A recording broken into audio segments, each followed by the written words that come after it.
Welcome to the Wind Up with Will, everyone. I'm your host, Will, here with another video, and today I'm going to be talking about the college football playoffs again. We're going to be going over the quarterfinals and give my predictions for the semifinals.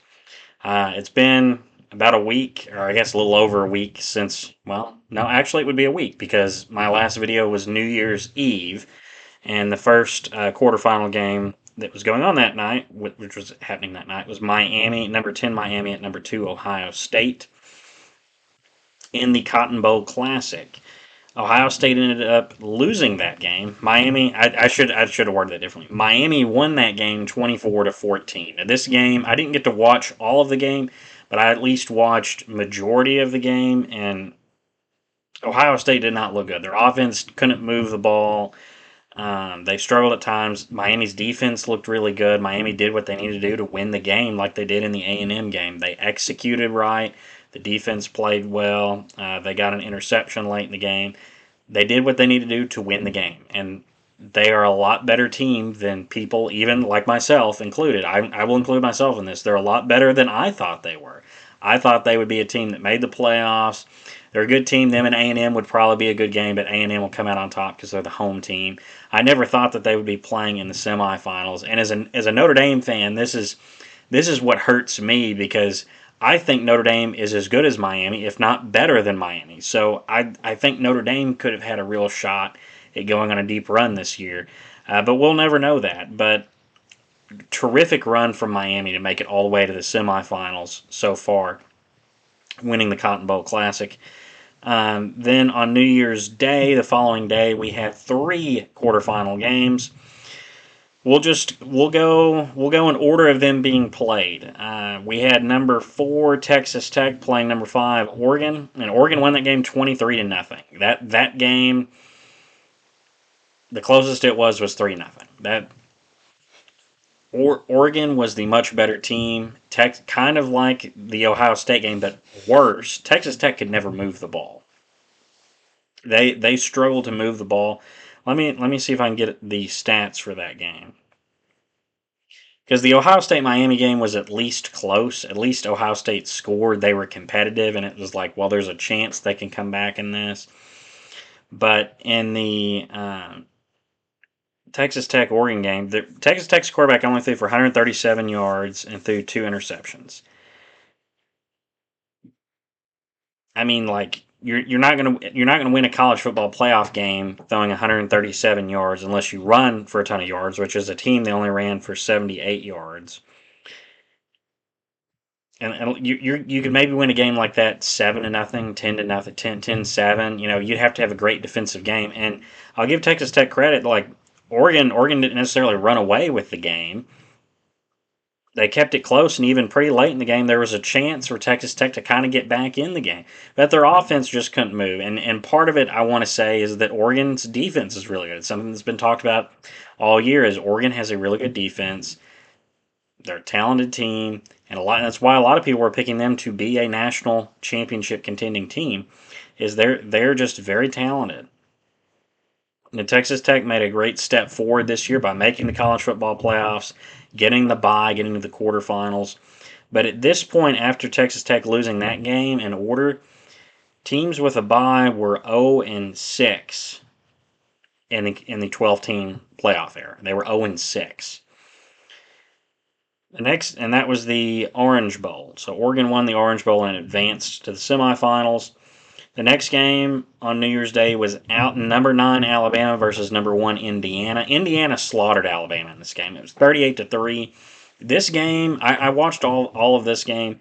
This was the game I was most excited to watch because I wanted to watch what I knew Indiana could do and what they would do to Alabama. People talked up Alabama forever, saying they should be in the playoffs. They should be in the playoffs. They played a gauntlet of a schedule. They had this super tough strength of schedule they deserved to be in, and I kept saying they had 3 losses, and two of them were pretty bad losses. And sure, Alabama's a talented team. Sure, they had a great run in the middle of the season, but they're not going to go far in the playoffs. Sure, they can beat in Oklahoma. Oklahoma had a talented team as well, but had its own flaws. when you run into a team like Indiana, you're going to struggle to beat them. Indiana is well disciplined.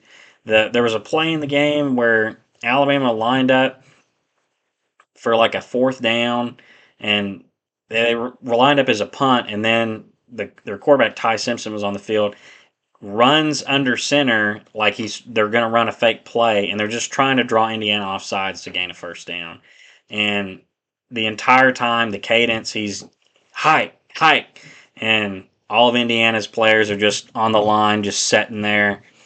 And they cut to Signetti on the sideline. He's like, with his scowl of like, why would you even attempt that on my team? I'm going to run up the score now because you attempted. Like, that's what it seemed like. Like, they're just so well disciplined. Like, they didn't jump off sides. So many NFL guys jump off sides in that situation because it comes out of nowhere. It's the punt play. It looks like they're going to run a punt, but then all of a sudden, maybe they're faking this. Maybe they're going to go for it. But Indiana didn't jump off sides, and Alabama ends up punting it anyway. But that was just a microcosm of Indiana. Like, they're a super talented team. The MVP of that game was an offensive lineman. Like, for Indiana. Like, they are that good of a team. Like, they are that deep of a team that they're just so talented across the board. Their wide receivers, their running game, their quarterback in Mendoza, who won the Heisman, Kurt Signetti, is arguably one of the best coaches in the country and is maybe the best coach. That the turnaround he's done in Indiana, we're just a couple seasons away from them having, or 2 or 3 seasons away from them having 10 losses, and now they're what they're 14-0 going into the college football playoff semifinals, and they're the only team so far, up to this point, with who had a bye in the 12-team playoff era that won their game, that won their first game in after having a bye. So they won the Rose Bowl over Alabama 38-3. And the memes, the jokes on the internet are awesome from this. I made one a while ago. I've said it several times. I even said it to my friend during the Indiana Alabama game of in the Rose Bowl. I said it while the Rose Bowl was going on, like in the first half. Still, I was like, man, Indiana's blown out Alabama. This just proves you can't put G5 schools like Alabama in the playoffs. And it's a joke. I'm not saying Alabama is really a G5 school, but my point is, and that is, so many people talked about we can't have the group of five schools in the playoffs because they're going to get blown out. Well, Alabama got blown out by 35 points. They actually got blown out more than Oregon beat James Madison. More points than Ole Miss beat Tulane. The G5 schools actually played the other power schools closer than Alabama played Indiana. So that argument it's a tale old as time. People love to throw that argument. It's just an illogical argument. And people like me like to joke at it by saying that Alabama is a group of five school. We can't have blowouts in the playoffs. They shouldn't be in, that sort of thing. But the one thing I think it does show and vindicates for someone like me is that Notre Dame should have been in over Alabama. Clearly a flawed team. Two bad losses in the season. Lost to Florida State, is one of the worst teams in the Power Four, especially over the last 2 years. Losing them the first game of the season by 14 points. It wasn't like they lost by field goal or a miracle pick six at the end. Like they lost by 14 points. Like that was not a good loss. If that was their only loss, you could say, well, it's first week of the season. Everyone has that kind of random loss, or a lot of teams have that random loss at the beginning of the year. But they lose at home to Oklahoma, who they lost last year. It's a second loss. It's an in-conference loss to a good Oklahoma team that's talented, but it's their second loss. Still not horrible. There's a lot of good two-loss teams. They make it to the SEC title game by the tiebreaker somehow, which is interesting because the committee had them ranked the fifth team from the SEC. But due to the tiebreaker, they get to go to the SEC title game, and they get dog stomped. They get ran over, and people look at it and go, well, they shouldn't drop a single spot in the rankings and still get in. It's just It doesn't make sense. I'm sorry, I'm getting on a soapbox. It doesn't make sense to me. It really shows that Notre Dame should have been in over Alabama. Clearly, Alabama shouldn't have been in. And I'm enjoying every minute of people realizing that and people seeing how bad Alabama was against Indiana. I'm enjoying every minute of it as a Notre Dame fan. Um, Sorry to any Alabama fans out there. Everyone wants to cheer for their team, but I just don't think Alabama should have been in. And that Rose Bowl game definitely shows it. The night game on New Year's Day was the All-State Sugar Bowl between number 6 Ole Miss and number 3 Georgia. This was probably the game of the playoffs so far.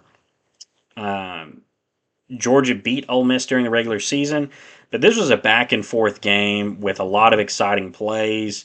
There were moments of who's going to win this game, who's going to come out, and then like the end of the game, like someone I'm friends with on Facebook said that Ole Miss won the Sugar Bowl 3 times in one night because they kept rushing the field like the game was over when it wasn't.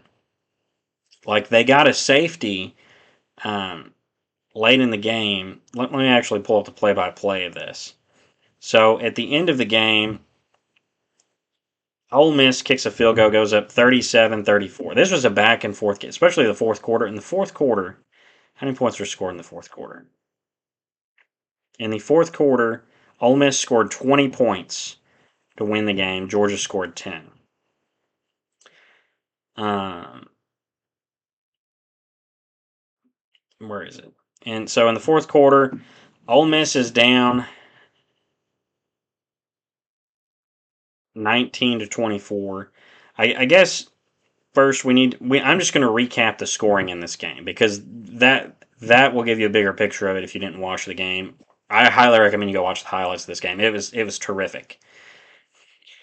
Ole Miss started the game up 6-0 after 2 field goals in the first quarter.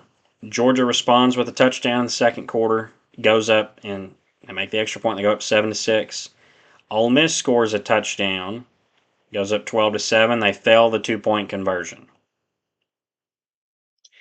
Georgia then scores a touchdown, goes up 14-12, and then 2 minutes later they score another touchdown, go up 21-12,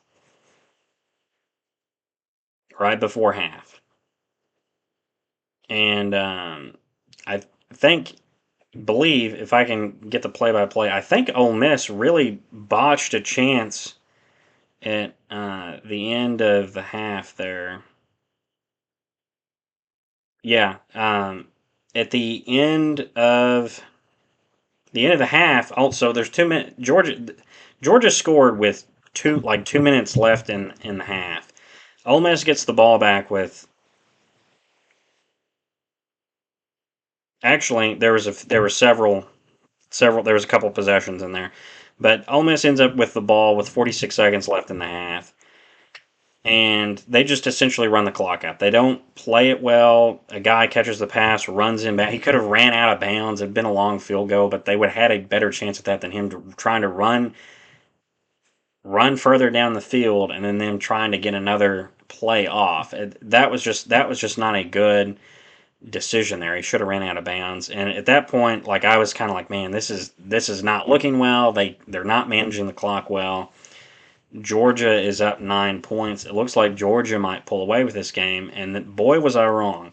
Second half um, included a missed field goal by Georgia. Ole Miss scoring a touchdown late in the third quarter to make it 21-19. Georgia kicks a field goal to extend the lead 24-19. Then Ole Miss scores a touchdown to go up 27-24. Georgia fumbles the ball on a sack. Ole Miss gets. I don't want. Why are you doing replay mode, ESPN? I don't want replay mode.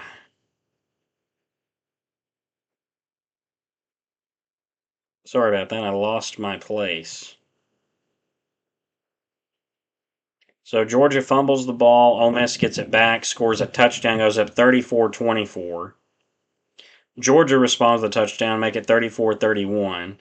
And then at the very end of the game, there's a safety by Georgia.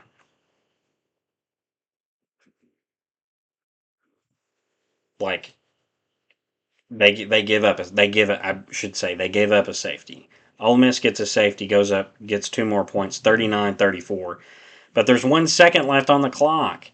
And so the players run on the field. You got to get them back off the field. You got to get the stage moved off the field. The ref's saying there's 1 second left on the clock. Then it happens again, like they have to kick off. So of course Georgia has to kick off to Ole Miss because Ole Miss got the safety. They do like a little squib kick. No one from Ole Miss touches the ball. Georgia falls on it. So no, that 1 second doesn't run off the clock, but everyone runs on the field again. They got to get them off the field again. So Georgia can run one play, which just ends up being a bunch of laterals into nothing. And this game was so crazy, but it was so exciting.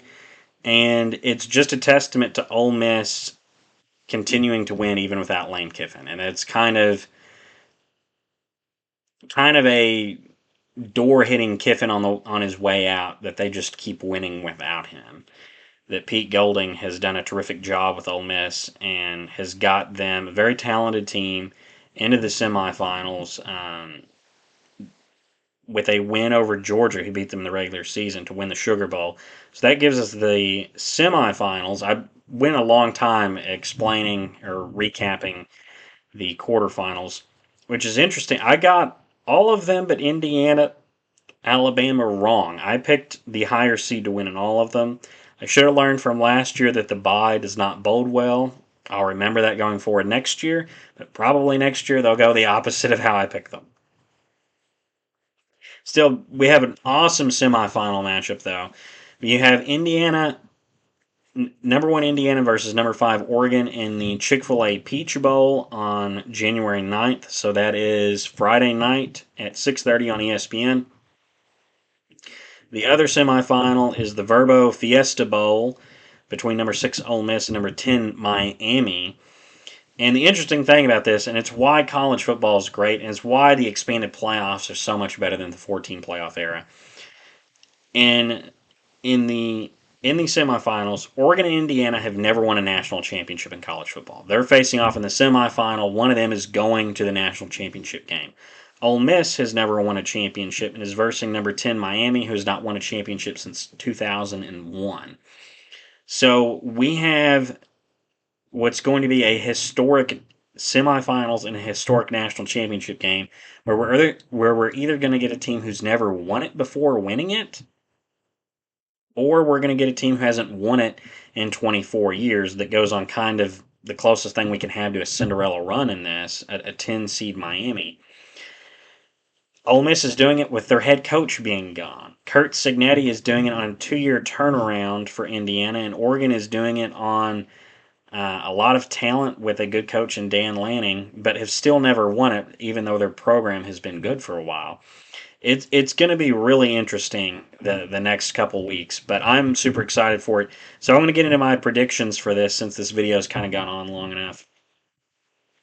Indiana is a 3.5 point favorite over Oregon in the Peach Bowl. Give me Indiana to win. I know that in these other matchups where teams have rematched, the team that lost the first game ends up winning it.